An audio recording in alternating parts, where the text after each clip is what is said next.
Welcome to Miss Scarlett. Subscribe and don't miss out on Patreon. Have fun! The silence draped over the house, oppressive and unsettling. Mateo Rodriguez, burdened by curiosity, couldn't shake off a peculiar inquietude that calm summer afternoon. It was a stark contrast to Mateo's usual indifferent persona, amplified by the muted sound of creaking floorboards with each hesitant step down the hall. He had always valued personal boundaries, but his brother's sudden absence tugged at his inquisitive nature. Carlos, 3 years his senior, was a man of mysterious habits and private manners, a trait Mateo had grown accustomed to since moving in after his recent divorce. The older brother had generously offered sanctuary at his 2-bedroom apartment when Mateo needed it the most. They respected each other's privacy through mutual trust rather than physical barriers. Still, as he pushed it open, guilt nagged at him. The bedroom was immaculate, as expected. Carlos had always been organized to a fault. Bed made with hospital corners, books arranged by height on the shelf, clothes hanging in the closet with precision. The closet. That's what had sparked Mateo's curiosity in the first place. Carlos always kept it closed, even when Mateo passed by the room, and on the rare occasions when Mateo had glimpsed inside, Carlos had quickly moved to shut it, making some excuse or another. Standing before it now, hand hesitating on the knob, Mateo wondered if he should just forget the whole thing. But then he pulled it open. What he saw made him step back in surprise. The closet was divided into 2 distinct sections. On the left hung Carlos's usual attire, button-down shirts in muted colors, slacks, ties, and jackets. Professional, masculine, expected. But the right side told a different story entirely.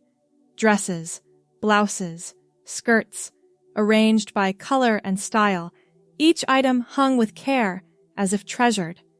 A silky blue dress with delicate lace trim caught the light, its fabric shimmering slightly as the closet door disturbed the air around it.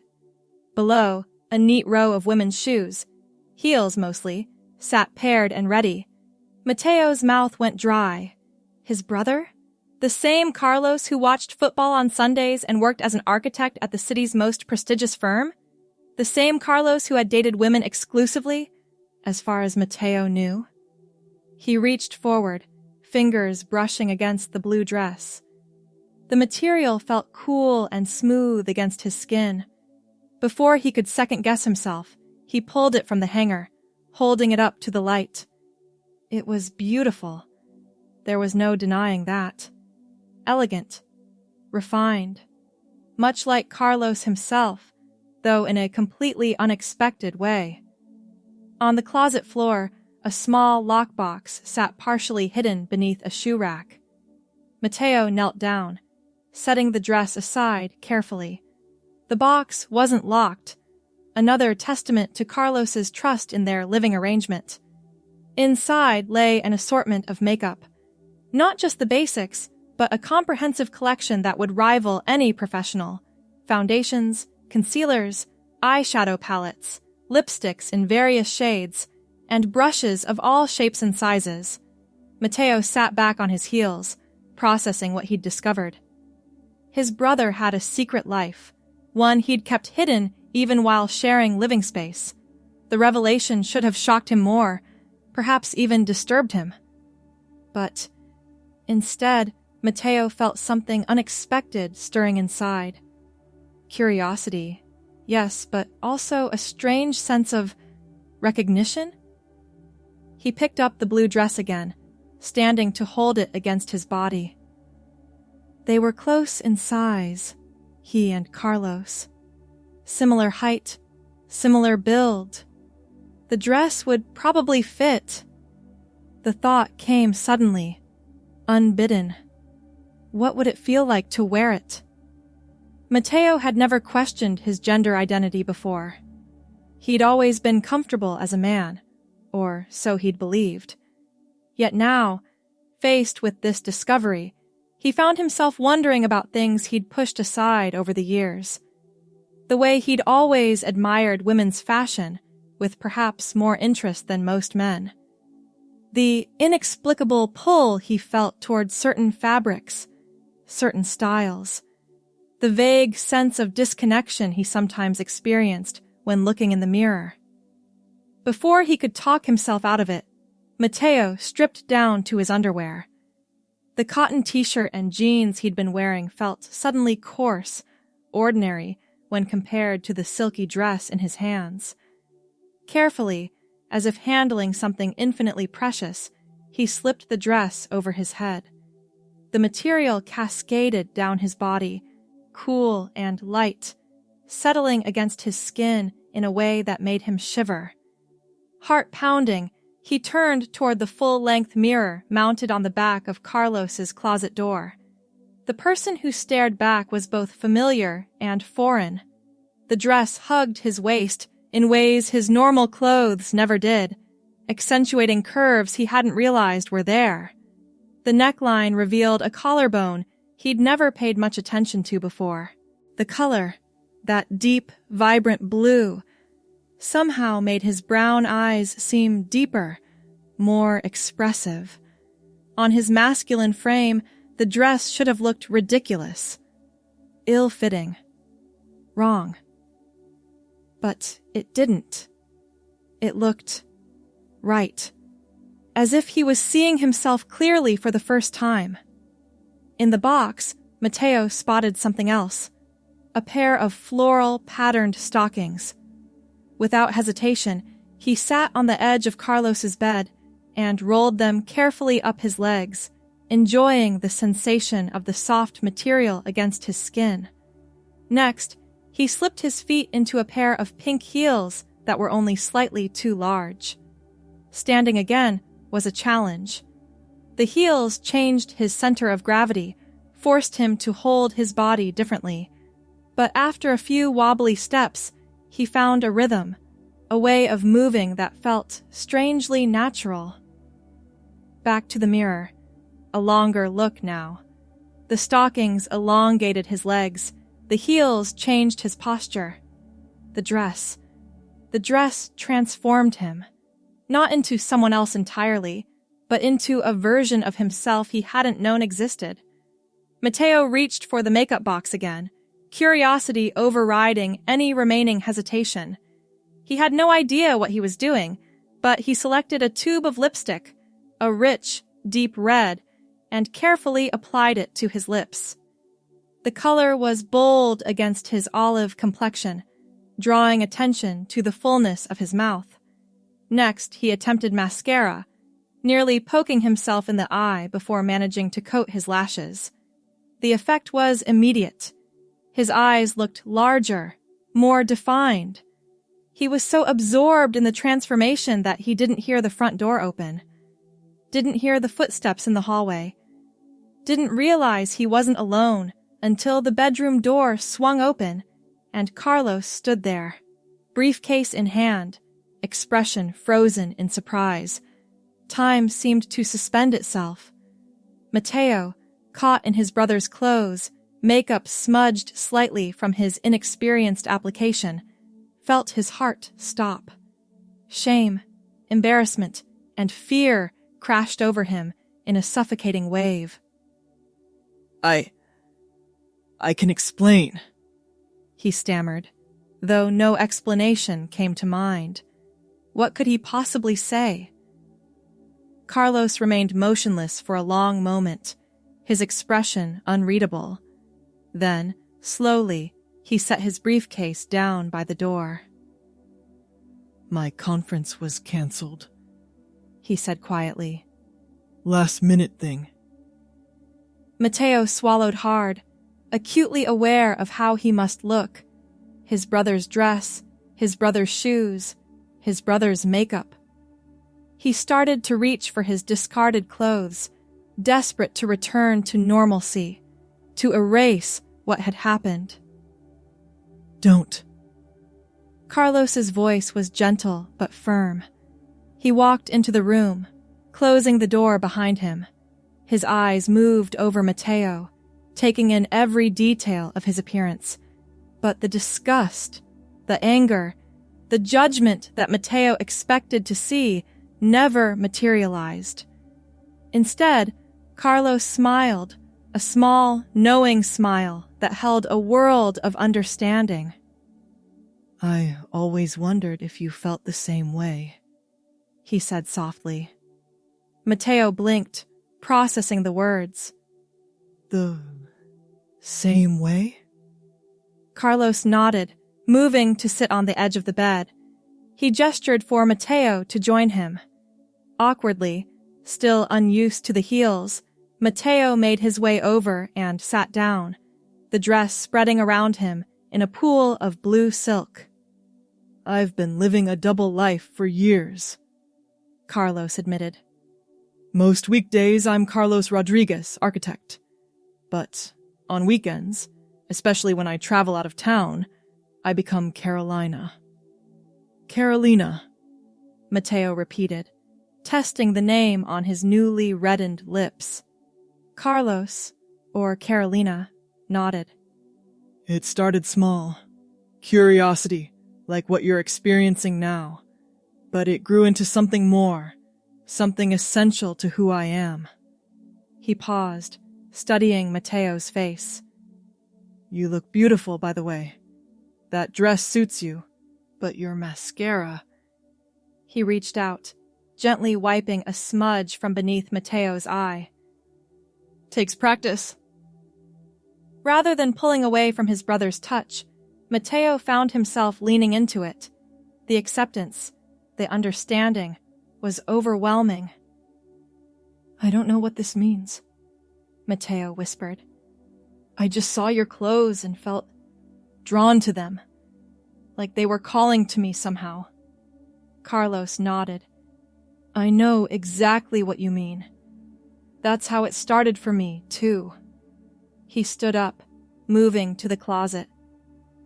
The blue looks stunning on you, but I think... He pulled out a red cocktail dress with a sweetheart neckline. This might be even better with your complexion. Matteo stared at the dress, then back at his brother. You're not angry? That I went through your things? Carlos smiled, shaking his head. How could I be angry about this? It's like finding out we share the same favorite song or book. It's connection, not invasion. He laid the red dress across the bed. Try it, if you want to. And Matteo did want to. With Carlos's help, he carefully removed the blue dress and slipped into the red one. This one hugged his body even more closely, emphasizing his waist and chest in ways that should have felt foreign, but somehow didn't. Sit, Carlos instructed, pointing to the small vanity in the corner of the room. Let me show you how to apply makeup properly.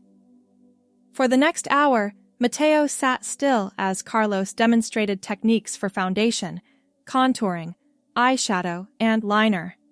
They laughed when Matteo flinched away from the eyeliner pencil, and again when he sneezed after inhaling some setting powder. The key, Carlos explained, blending shadow expertly across Matteo's eyelid, is to enhance, not mask. You want to look like the best version of yourself. And who is that?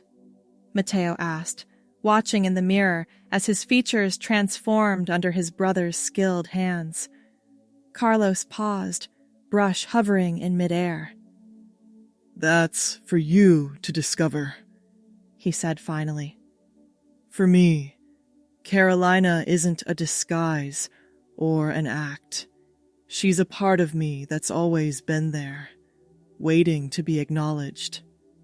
He resumed his work, adding a hint of blush to Matteo's cheeks. What would you call this part of yourself, if you could name her? The question caught Matteo off guard. He hadn't thought that far ahead. Hadn't considered that this moment of curiosity might extend beyond the afternoon, might represent something deeper about himself.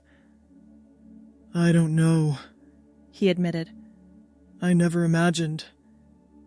Take your time, Carlos reassured him. There's no rush to define anything. This is your journey. When the makeup was complete, Carlos stepped back to admire his work. The transformation was remarkable. Mateo's features, already fine by conventional standards, had taken on a feminine softness. His lips, now perfectly lined and filled with a matte crimson color, looked fuller. His eyes, enhanced by subtle shadow and precise liner, appeared larger and more expressive. But it was his hair that needed attention now, short, dark, and decidedly masculine in style. I have something that might help, Carlos said, disappearing into the closet again. He emerged with a wig, a cascade of soft auburn waves that fell just past shoulder length. Auburn? Mateo questioned, eyeing the hair with a mix of curiosity and apprehension. Carlos nodded. I bought it on a whim but never wore it. The color didn't suit me as well as I'd hoped. But with your coloring... He carefully positioned the wig on Mateo's head, adjusting it until it sat naturally. Perfect. The mirror revealed yet another transformation. The auburn hair framed Mateo's face softly, bringing warmth to his complexion and emphasizing the rich brown of his eyes. With the dress, the makeup, and now the hair, the person reflected back at him was unquestionably feminine, beautiful in a way that transcended conventional gender boundaries. So, Carlos said, resting his hands on Mateo's shoulders as they both gazed into the mirror. Have you thought of a name? Mateo studied his reflection, this new self emerging before his eyes. The name came to him suddenly, as if it had been waiting patiently all along. Jolie, he said softly, testing how it felt on his tongue. I think I'd like to be called Jolie. Carlos smiled broadly. Jolie, he repeated. It suits you. That evening marked the beginning of something new for both brothers. Over dinner, ordered in, as neither felt inclined to change back into their masculine attire, they talked openly for the first time about feelings they'd each kept hidden. When did you know? Jolie asked, still getting accustomed to thinking of herself by that name, even temporarily. Carlos sipped his wine thoughtfully. There wasn't one moment, more like a series of revelations over time.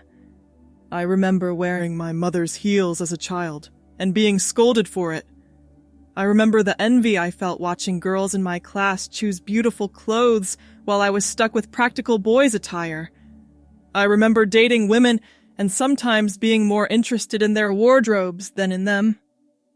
He smiled wryly.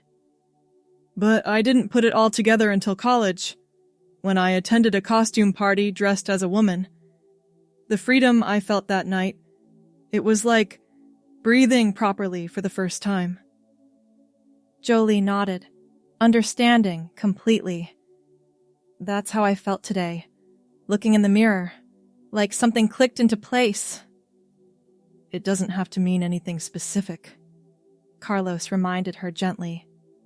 Some people who cross-dress identify as transgender. Others are comfortable with their assigned gender but enjoy expressing different aspects of themselves through clothing and presentation. Some do it for performance, others for personal fulfillment.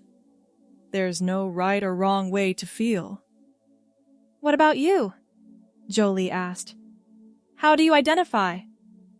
Carlos considered the question. For me, Carlos and Carolina are both authentic expressions of who I am. Sometimes I feel more like one than the other, but neither feels false. He paused. What about you? How does being Jolie feel compared to being Mateo? It was a profound question, one that required honest introspection. Jolie took her time answering, wanting to honor the complexity of what she was experiencing. Being Mateo has always felt incomplete somehow, like wearing clothes that almost fit but not quite. Being Jolie feels... She searched for the right words. It feels like recognition, like seeing a photo of a place you've visited in dreams but never in waking life, familiar and new all at once. Carlos nodded, understanding evident in his eyes. Whatever you discover about yourself through this, I'm here. No judgments, no expectations. Just support. The words meant everything. In that moment, the bond between them strengthened in ways neither could have anticipated when the day began. Thank you, Jolie said simply, reaching across the table to squeeze her brother's hand. The weekend that followed became a crash course in femininity. Carlos proved to be a patient teacher, showing Jolie how to walk properly in heels. It's all in the hips, lead with confidence. How to sit elegantly in a dress, ankles crossed, never knees. And how to apply makeup with increasing skill. Blend, and then blend some more. By Sunday evening, Jolie had graduated from wobbling precariously in pumps to striding with reasonable confidence in stilettos. She'd mastered basic makeup application and learned how to style the auburn wig in several different ways. But Monday loomed large on the horizon. Reality waited beyond the sanctuary they'd created within the apartment walls. What happens tomorrow? Jolie asked, sitting cross-legged on the sofa in leggings and an oversized sweater that Carlos had lent her. The auburn wig was pulled back in a casual ponytail, her face bare of makeup, but still somehow changed, as if the weekend's revelations had physically altered her features. Carlos considered the question. That depends on you. Mateo has obligations, a job, friends, a life built around certain expectations. But that doesn't mean Jolie can't exist too, in whatever capacity feels right. I don't know if I'm ready to share this with the world, Jolie admitted. But the thought of going back, of pretending this never happened. She shook her head. I don't think I can do that either. You don't have to decide everything tonight, Carlos reassured her. Take it one step at a time.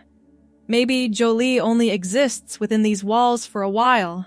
Maybe eventually she ventures out, to safe spaces first, places where people like us gather without judgment. Or maybe this weekend was an exploration that taught you something about yourself but doesn't need to be a regular part of your life. Jolie nodded slowly, grateful for the lack of pressure. I think I'd like to keep exploring this. Not every day, but sometimes, weekends maybe, when it's just us. The decision felt right, a middle path that honored the authenticity of what she was feeling without rushing headlong into more than she was prepared to handle. Then that's what we'll do, Carlos said simply. And just so you know, I have a whole closet full of clothes that would look amazing on you. Consider them yours to borrow whenever Jolie wants to come out and play. The offer brought tears to Jolie's eyes, tears of gratitude, of relief, of the profound joy that comes from being seen and accepted exactly as you are.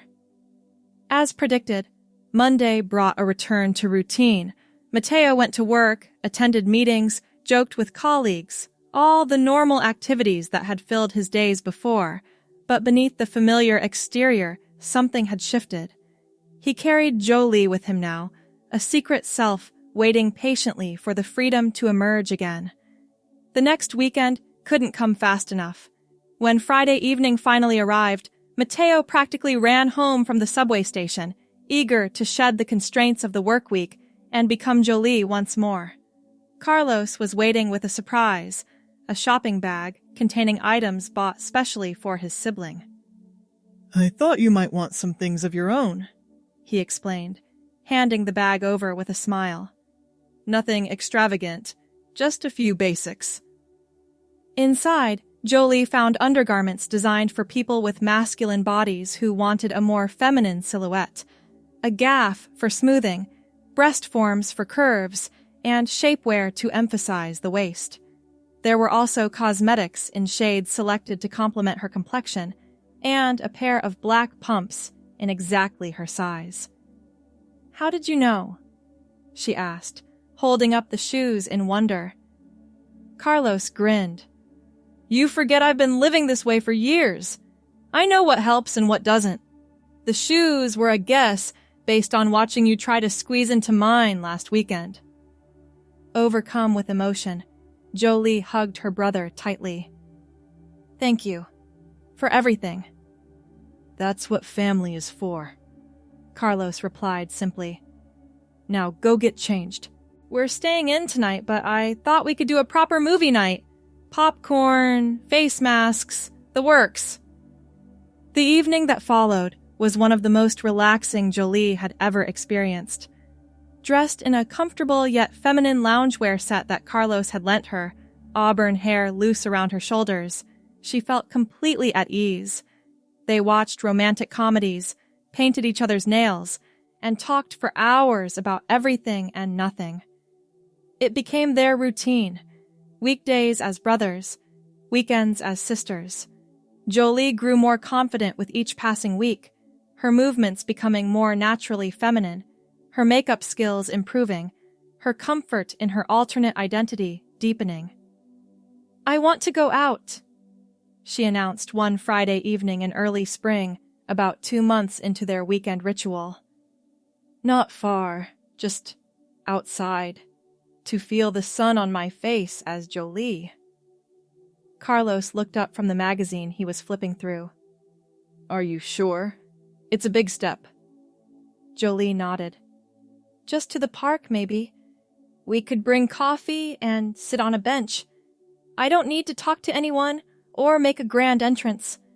I just want to exist in the world as her for a little while." The determination in her voice made Carlos smile. "Then that's what we'll do.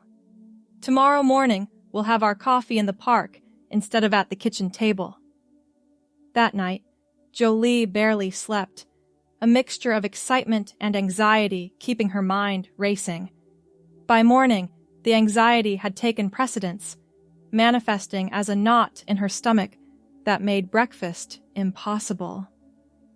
"We don't have to do this today," Carlos said gently, noting her tension as she applied and reapplied her lipstick, unsatisfied with the results each time. "No, I want to," Jolie insisted, though her voice trembled slightly. "I need to know what it feels like." She had chosen her outfit with painstaking care. Dark jeans that hugged her legs, a loose cream-colored blouse that softened her shoulders, ankle boots with a modest heel, and a light jacket. The auburn wig was styled simply, falling in soft waves around her face. Her makeup was understated but effective, enhancing her features without drawing undue attention. Standing before the mirror, she looked like any other woman heading out for a casual weekend outing, but her heart pounded as if she were about to step on stage before a critical audience. "Ready?" Carlos asked, keys in hand, expression supportive but neutral, letting Jolie set the emotional tone. She took a deep breath, squared her shoulders, and nodded. "Ready." The walk to the park was only 3 blocks, but to Jolie, it felt like miles. Every passing car seemed to slow down to stare. Every pedestrian they encountered appeared to be scrutinizing her, looking for signs that she wasn't what she appeared to be. But gradually, as they continued without incident, she began to relax. No one was pointing. No one was laughing. Most people didn't even glance their way, too absorbed in their own Saturday morning routines to pay attention to 2 women walking to the park. By the time they reached their destination and found an empty bench overlooking a small pond, Jolie was almost calm. The spring sunshine warmed her face as she sipped her latte, watching ducks paddle lazily across the water. "How does it feel?" Carlos asked, after they'd sat in companionable silence for several minutes. Jolie considered the question, trying to articulate the complex emotions swirling within her. "Freeing," she said finally. "Terrifying. Ordinary and extraordinary all at once." She turned to look at her brother. "I feel seen and invisible simultaneously. Does that make any sense?" Carlos nodded. "Perfect sense. That's exactly how it felt the first time I went out as Carolina. Like I was finally showing the world my true face, but also hiding in plain sight." A jogger passed by their bench, nodding a casual greeting without breaking stride. Jolie found herself smiling in return, the simple human interaction confirming that the world was continuing to turn, that the sky hadn't fallen because she had dared to be herself in public. "I could get used to this," she said softly, turning her face up to the sun. Carlos squeezed her hand. "One step at a time, remember? But yes, this is nice." They stayed in the park for over an hour, finishing their coffee, feeding crumbs to the ducks, and simply enjoying the gentle rhythm of a spring morning. By the time they headed home, Jolie was walking with newfound confidence, her earlier anxiety replaced by a quiet pride. The outing marked another significant milestone in Jolie's journey. Having conquered the park, she gradually expanded her comfort zone, a quick trip to the corner store, a walk through the neighborhood at dusk, a visit to a cafe several blocks away. Each excursion built her confidence, reinforcing what Carlos had assured her from the beginning. Most people were too caught up in their own lives to pay close attention to others. The occasional curious glance was just that. Curiosity, not condemnation. 3 months after her initial discovery in Carlos's closet, Jolie made a decision. "I want to live as her more often," she announced one Sunday evening as they prepared for the week ahead. "Not just weekends, maybe not full-time yet, but more."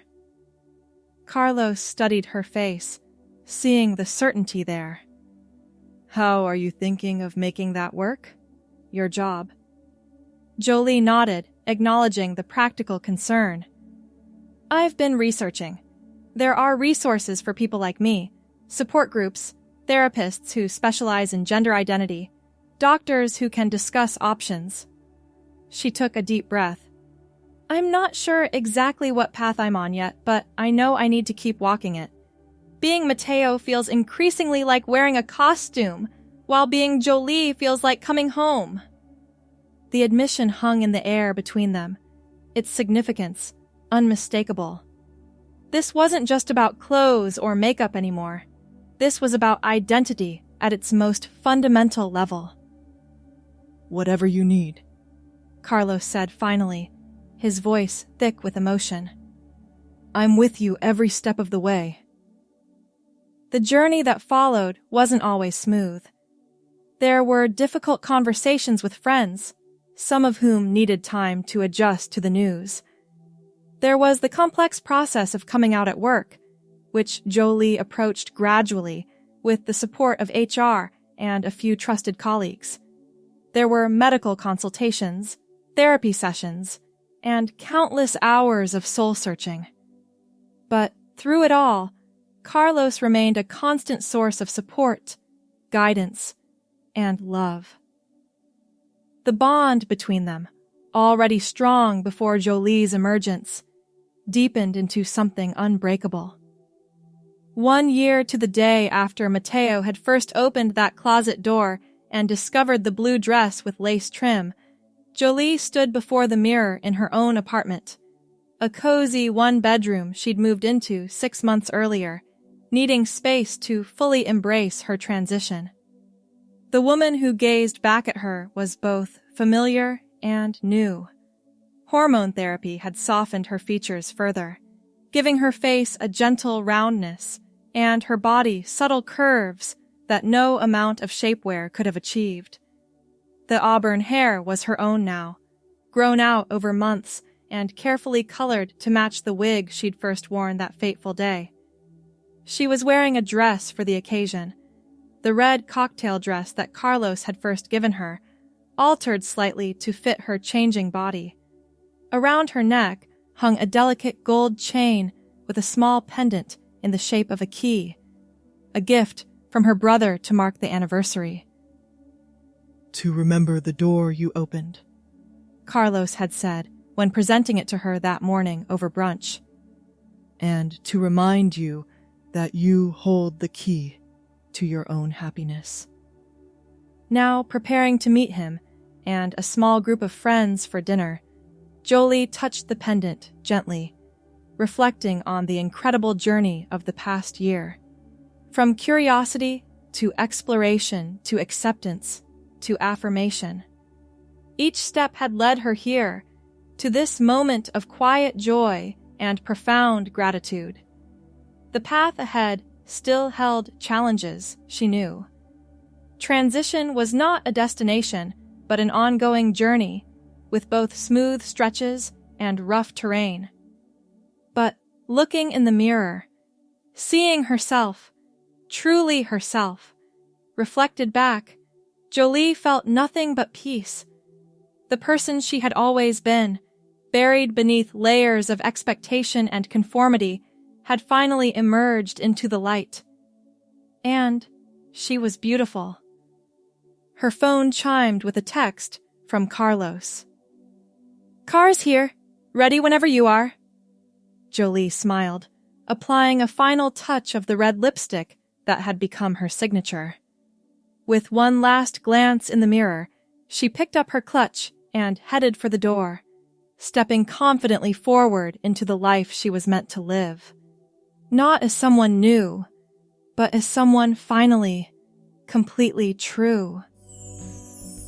Thanks for watching, my girlies! Be sure to check out Patreon for more!